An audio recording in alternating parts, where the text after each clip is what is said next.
యెహెజ్కేలు 32వ అధ్యాయము. మరియు 12వ సంవత్సరము 12వ నెల మొదటి దినమున యెహోవా వాక్కు నాకు ప్రత్యక్షమై ఈలాగు సెలవిచ్చెను. నరపుత్రుడా, ఐగుప్తు రాజైన ఫరోను గూర్చి అంగలార్పు వచనమెత్తి అతనికి ఈ మాట ప్రకటింపుము.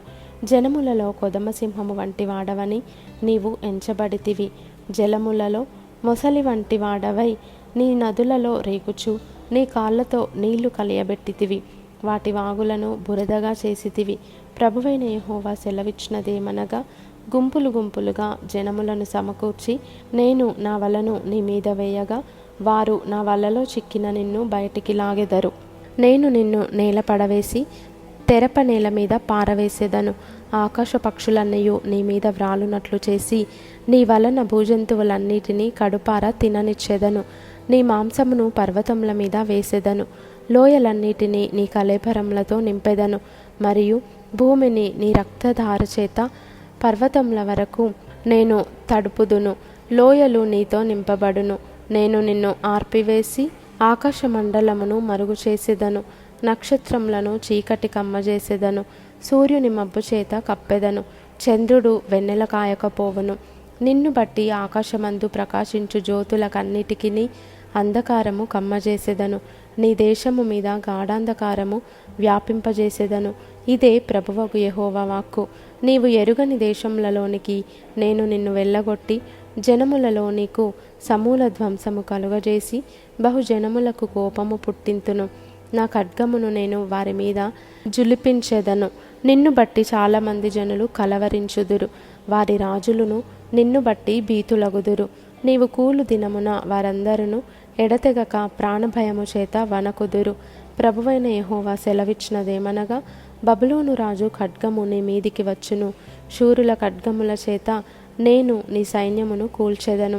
వారందరూ జనములలో భయంకరులు. వారు ఐగుప్తీయుల గర్వము నణచివేయగా దాని సైన్యమంతయు లయమగును. మరియు గొప్ప ప్రవాహముల దరినున్న పశువులనన్నిటినీ నేను లయపరచెదను. నరుని కాలైనను పశువు కాలైనను వాటిని కదిలింపకయుండును. అప్పుడు నేను వాటి నీళ్లు తొనకకుండా చేసి తైలము పారునట్లు వారి నదులను పారజేసేదను. ఇదే ప్రభువగు యెహోవా వాక్కు. నేను ఐగుప్తు దేశమును పాడు చేసి అందులోని సమస్తమును నాశనము చేసి దాని నివాసులనందరినీ నిర్మూలము చేయగా నేను యెహోవానయున్నానని వారు తెలుసుకొందురు. ఇది అంగలార్పు వచనము. వారు దానిని ఎత్తి పాడుదురు. అన్యజనుల కుమార్తెలు దానిని ఎత్తి పాడుదురు. ఐగుప్తును గూర్చియు అందులోని సమూహమును గూర్చియు ఆ వచనమెత్తి వారు పాడుదురు. ఇదే ప్రభువగు యెహోవా వాక్కు. 12వ సంవత్సరము నెల 15వ దినమున యెహోవా వాక్కు నాకు ప్రత్యక్షమై ఈలాగు సెలవిచ్చెను. నరపుత్రుడా, అల్లరి చేయు ఐగుప్తీయుల సమూహమును గూర్చి అంగలార్చుము. ప్రసిద్ధి నొందిన జనముల కుమార్తెలు భూమి క్రిందికి దిగిపోయినట్లు భూమి క్రిందికిని పాతాళమునకు పోయిన వారి యొద్దకును వారిని పడవేయుము. సౌందర్యమందు నీవు ఎవనిని మించిన వాడవు? దిగి సున్నతి నొందని వారి యొద్ద పడియుండుము. ఖడ్గము చేత హతమైన వారి మధ్య వారు కూలుదురు. అది కత్తిపాలగును. దానిని దాని జనులను లాగి పడవేయుడి. వారు దిగిపోయిరే. సున్నతి నొందని వీరు ఖడ్గము చేత హతమై అక్కడ పడియుండిరే అని అందురు. పాతాళంలోనున్న పరాక్రమశాలురలో బలాఢ్యులు దాని గూర్చియు దాని సహాయులను గూర్చియు అందురు. అశ్షూరును దాని సమూహమంతయు అచ్చటనున్నవి.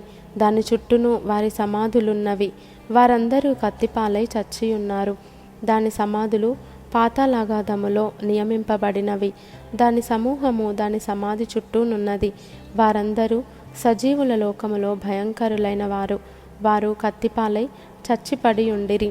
అక్కడ ఏలామును దాని సమూహమును సమాధి చుట్టూనున్నవి. అందరును కత్తిపాలై చచ్చిరి. వారు సజీవుల లోకములో భయంకరులైన వారు. వారు సున్నతి లేని వారై పాతాళములోనికి దిగిపోయిరి. గోతిలోనికి దిగిపోయిన వారితో కూడా వారు అవమానము నొందుదురు. హతులైన వారి మధ్య దానికిని దాని సమూహమునకును పడకయొకటి ఏర్పడెను. దాని సమాధులు దాని చుట్టూనున్నవి. వారందరూ సున్నతి లేని వారై హతులైరి. వారు సజీవుల లోకములో భయంకరులు గనుక గోతిలోనికి దిగిపోయిన వారితో కూడా వారును అవమానము నొందుదురు. హతులైన వారి మధ్య అది ఉంచబడును.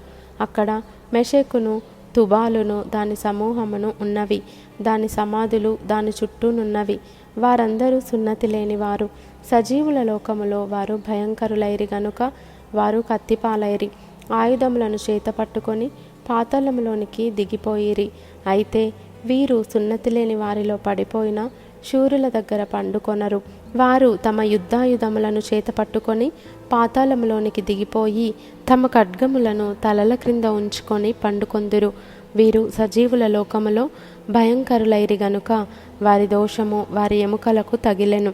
నీవు సున్నతి లేని వారి మధ్య నాశనమై కత్తిపాలైన వారి యొద్ద పండుకొందువు.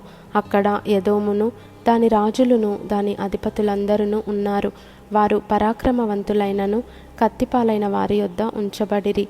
సున్నతి లేని వారి యొద్దను పాతాళంలోనికి దిగిపోయిన వారి యొద్దను వారును పండుకొనిరి. అక్కడ ఉత్తర దేశపు అధిపతులందరూ సీదోనీయులందరూ హతమైన వారితో దిగిపోయి ఉన్నారు. వారు పరాక్రమవంతులై భయము పుట్టించినను అవమానము నొందియున్నారు. సున్నతి లేని వారై కత్తిపాలైన వారి మధ్య పండుకొని ఉన్నారు. గోతిలోనికి దిగిపోయిన వారితో పాటు వారును అవమానము నొందుదురు. కత్తిపాలైన ఫరోయు అతని వారందరూ వారిని చూచి తమ సమూహమంతటిని గూర్చి ఓదార్పు తెచ్చుకొందురు. ఇదే ప్రభువగు యెహోవా వాక్కు. సజీవుల లోకములో అతని చేత భయము పుట్టించి తిని గనుక ఫరోయు అతని వారందరూ కత్తిపాలైన వారి యొద్ద సున్నతి లేని వారితో కూడా పండుకొందురు. ఇదే ప్రభువగు యెహోవా వాక్కు.